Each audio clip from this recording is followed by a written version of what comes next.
Brandon Munro. I'm the CEO of Bannerman Energy. We have the Etango Uranium Project in Namibia in southwestern Africa. Brandon, good to see you, sir. Now, we would normally be talking about uranium markets as we do on a weekly basis on the energy show at cruxinvestor.com. But today, we're going to answer a different question, okay?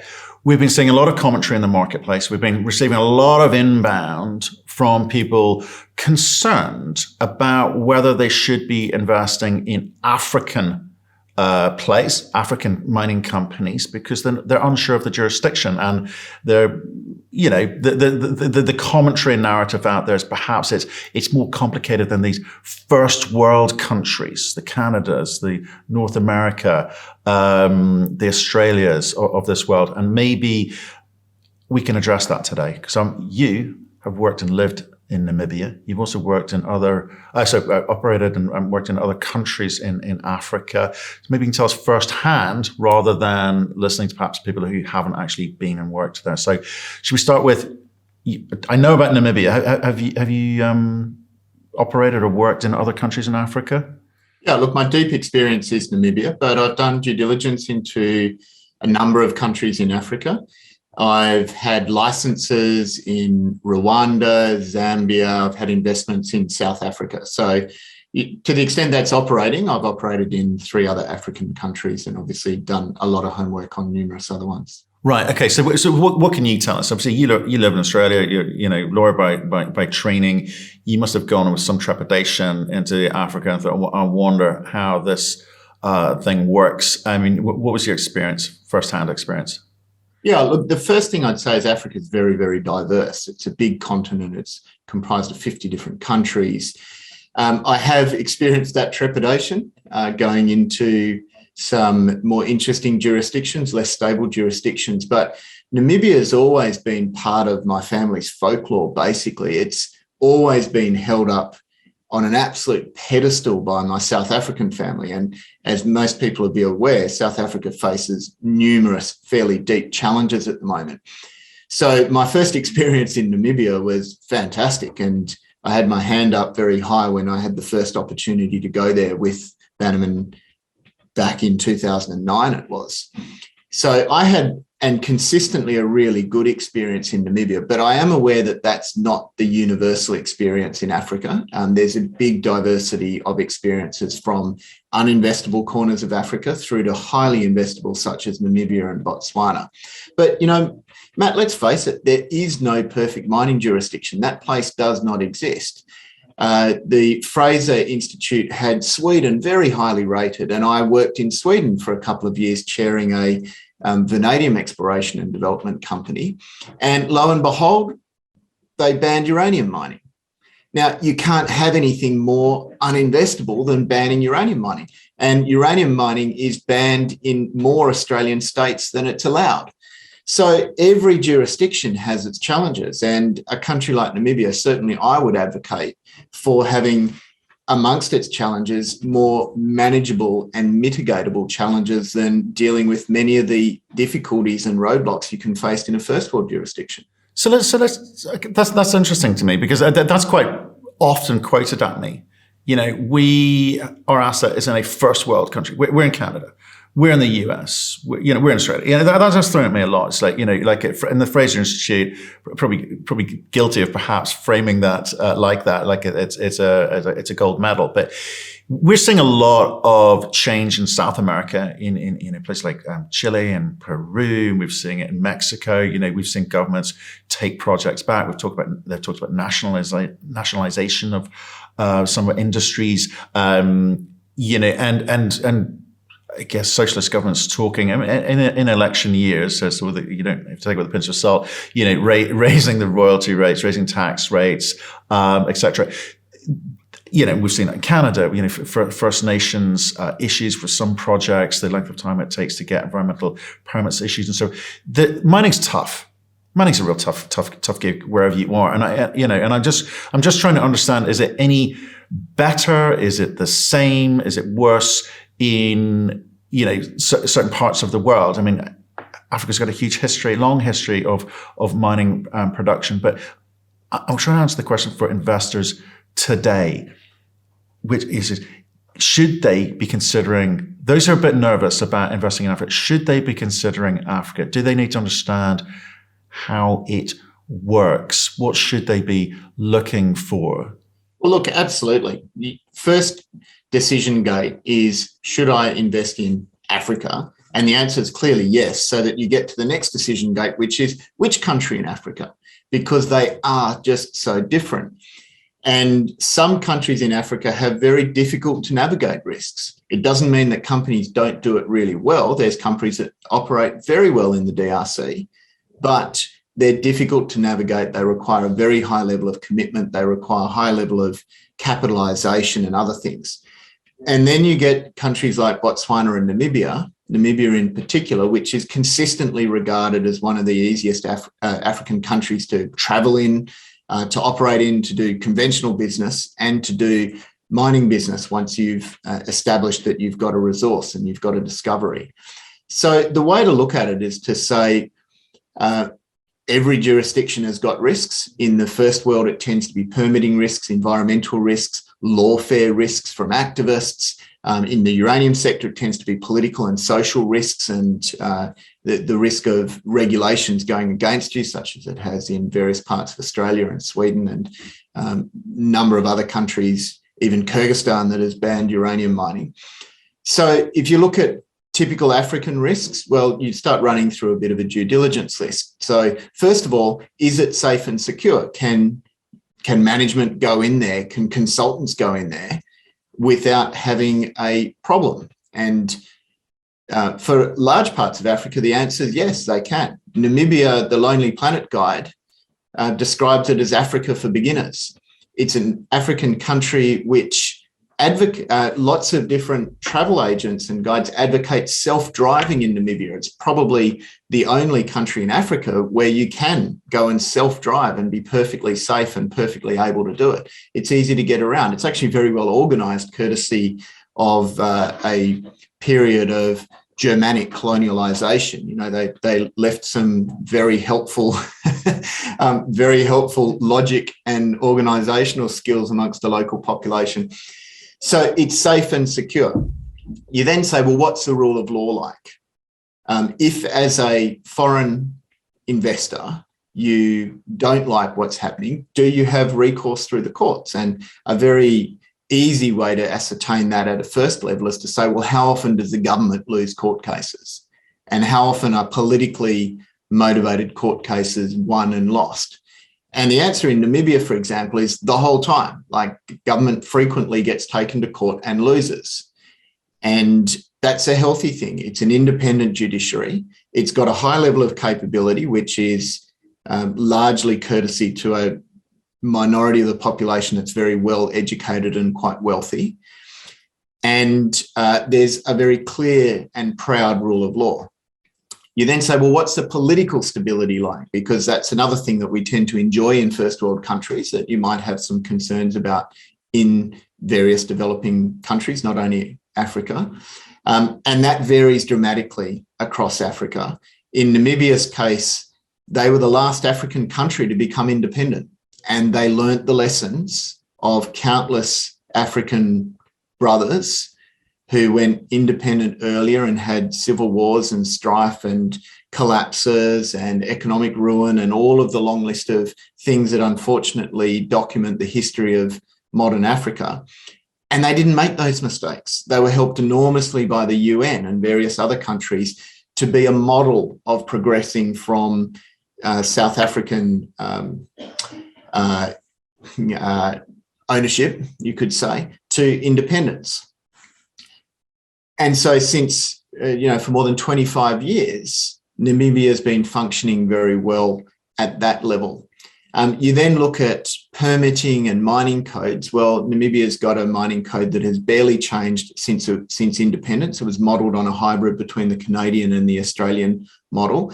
And it's very clear. It's not perfect, but it's very clear. The courts know how to interpret it. The bureaucrats know how to interpret it. So, and then you start working through that list of due diligence points. And that's where, as an investor, you'd need to weigh that up against some of the key risks that you might face, particularly in the uranium sector in, say, a first world jurisdiction. It's interesting. Actually, I've lived and worked in Africa too. The living bit was obviously when I was growing up there as a child, but the working bit, I've worked in 25 countries in Africa. It feels like you need to know how the system works, and it's slightly different in each country. But I think the questions that get thrown at me is because there's an article by a newsletter writer maybe 18 months ago talking about AK-47 countries, Africa or AK-47 countries. Nice generalization perhaps from someone who hasn't ever worked or lived there, but it can be difficult. And I think what people are looking to are, the kind of insurgencies that they're seeing across West Africa, potentially, Burkina Faso, Cote d'Ivoire, Sierra Leone, northern Nigeria. It's not good on the optics. But here's the thing I've been hearing from CEOs mining CEOs with operations in the countries. It's like, it's business as usual, right? It is business as usual for them. And that's the message that they're very keen to get over. But as investors, I can understand the nervousness of like the thought of business being stopped or prevented from actually producing revenues or, which is what investors will focus on. It doesn't seem to be, the kind of rhetoric doesn't match the reality. So, what are your thoughts on that? Do you get any of your shareholders contacting you in terms of concerned about your operations, whether it be now with Bannerman Energy or previously when you've worked in places like Rwanda, because, who can forget the sort of mid-1990s Hutus and Tutsis? What are your thoughts on how people interpret their risk appetite and their evaluation of these countries? Look, I've never operated in a conflict zone, so I'm not qualified at all to talk about the challenges there. What I've heard from numerous mining CEOs is that in a country that might have a conflict zone somewhere in the country, the conflict zone is determined very much by location and geography and very much by point in time. And I suppose the challenge for investors is which country your investment is in, but it takes a bit of research to understand where that is in relation to the current conflict zone and where that is in relation to a conflict zone that might progress or might move or might become more mobile. So operating on the ground and being able to react or be proactive about how a conflict zone might evolve is quite a different matter to following it from afar and sleeping at night as an investor. But as I say, I've never operated in a conflict zone. I've never had those questions about Namibia because other than the struggle that they had to gain independence, there's never been any conflict in Namibia. It's not a violent country. There just aren't enough people in there to experience a lot of the population pressures that you have in other parts of Africa. It's a massive arid country with the second lowest population density in the world after Mongolia. So I can understand investors being a little bit nervous in those environments, but again, it's a case of understanding that Africa is an awfully big place and a conflict zone in Saharan Africa has actually got nothing to do with what's going on in Southern Africa, in particular countries like Namibia and Botswana. I quite like your phrase. I've never operated in a war zone or a country in conflict, so therefore I can't comment. If any more people took that attitude. Right. Let's get away from the kind of more sort of aggressive side of assessing risk, but can you come back to things like, the rule of law, permitting, licensing, etc. Is it any more difficult I know you can talk about, well, you worked in Rwanda, South Africa, Zambia, and obviously Namibia. Is it any more difficult, or is it just a case of understanding the process and working with it? Oh, look, the permitting is vastly easier in Namibia than those jurisdictions and pretty much most other jurisdictions in Africa. And so, for example, there's a transparent process in the Namibian Ministry of Mines and Energy. You can go onto the internet and see where all the licenses are. It isn't perfectly executed, and that's where understanding the nuance is important. You don't want to rock up to the counter and be told that you haven't filled the forms out correctly, because then you've got to go home and come back the next day and that sort of thing. So knowing what you're doing and how things are done and knowing the people is important. And that's what happened with me. I've applied for probably dozens of licenses in the 6 years that I lived in Namibia, particularly when I was operating in base metals exploration. Whereas, the biggest challenge in Rwanda was that there wasn't much of a code. There was no code as you and I would understand it. And it was more like a long form policy that had been very new since the privatisation of their mining industry. And so, in fact, the private group that I was part of, we were the first Australian company to acquire a licence since privatisation. So we really had to feel our way and understand from the ground up exactly how all of that worked. And because it wasn't codified, there was a lot left unsaid. And that country had mainly artisanal and small mining. They had very little conventional industrial mining. So there was a lot that they just didn't know about what they needed to put into a mining contract. Zambia, the biggest challenge is that the cadastral office was rotten. So we thought we had a license in Zambia, only to find out that 2 licenses had been given over the same area. I went there doing due diligence, escorted by the so-called owner of a license, a separate incident, so-called owner of a license who sat on the committee that granted licenses, only to get to an advanced stage of due diligence, about to pay over the kind of exclusivity fee, which was more than he would earn in about 3 years, only to find out that a foreign company had that license, had basically an identical license. So Zambia, unfortunately, is very challenging to get started in that sense, and they also flip-flop on fiscal terms quite a bit. The licensing regime in South Africa is also quite complex, and it's complicated by BEE requirements, which is just another area that you need to understand. The Chamber of Mines in Namibia has taken some real strides forward in terms of economic empowerment. And, for my involvement in that has been quite deep. I'm the strategic advisor to the Namibian Chamber of Mines on their mining charter, and was a co-author of that all the way back in 2010, and been involved in all of the negotiations since then. So that's where you can get so much more out of a country embedded in the system, understanding the nuance, knowing the people, spending a weekend behind closed doors with the Prime Minister negotiating a mining charter, that sort of thing.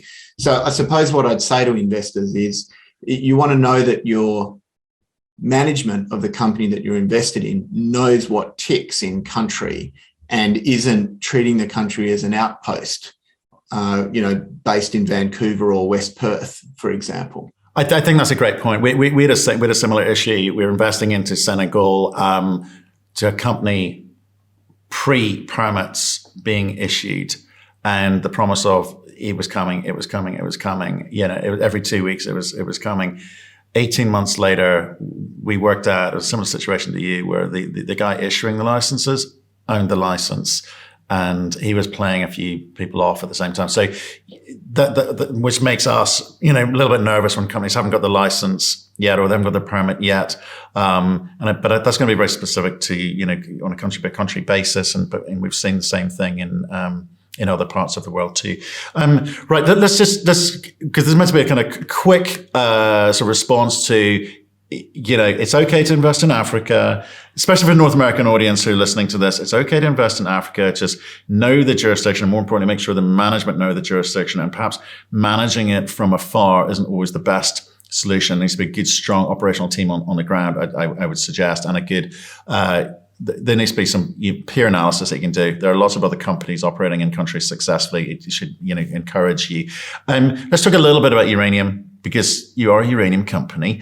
Lots going on in the market at the moment, as we discuss on a weekly basis. Because the other kind of conversation which we're having at the moment, we've been having with a few African uranium companies, is the kind of debate between, should I be investing in high grade Canadian projects, or why should I invest in low grade African projects? I guess they both have their pluses and minuses. What's your answer to that discussion?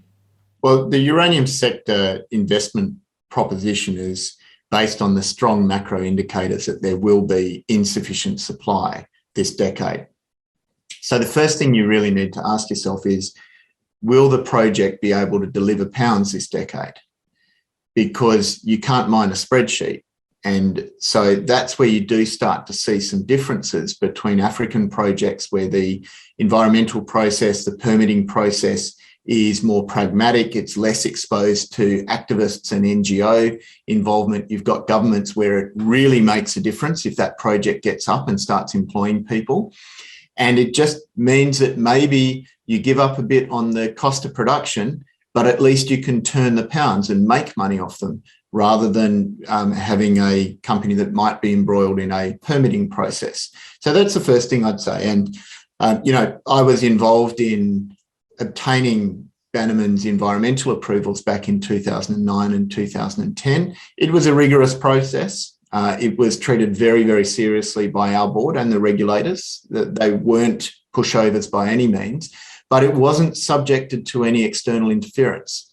Once they understood that we were doing a world-class peer-reviewed environmental and social impact assessment and a management plan to match, they asked the right questions, they poked and prodded, but they granted it quickly.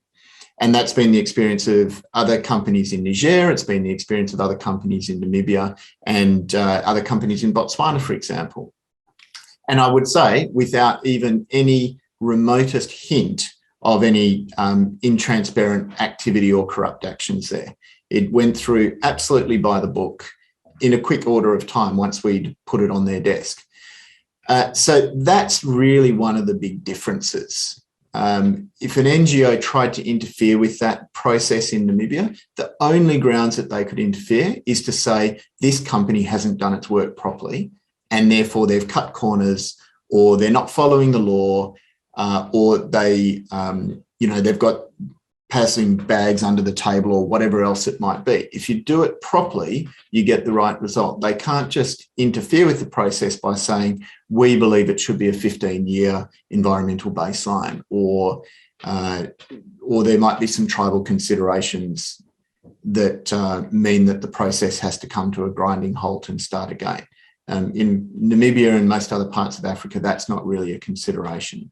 It's okay. I think especially, look, we need all of the above. We need all of the uranium, right? But there's an order of play. The low grade but very profitable African uranium developers will be the next out of the block in terms of production because of the licensing, the speed of licensing, the fact that they have been granted these licenses and relevant permits. So as part of your portfolio mix, you can have all of the above. It's fine. It's not a case of them versus us. I think we need all of the above uranium. So my opinion, I'm looking across the board. My portfolio is a blend of all of the above, and Africa is certainly part of that mix. Look, Brandon, appreciate your time today, and it was just a quickie. Wanted to fit you in and just bring you into that conversation and get your expertise. You've lived and worked in Africa. You're fully qualified to have an opinion and share that with us today. So appreciate your time. Thank you. Pleasure. And next time we'll talk about tourism in Namibia, because that's a great thing to do. So everyone out there, get on Google, start understanding all of the tourism opportunities there, and you're welcome to combine it a site visit with the Bannerman's Etango Project.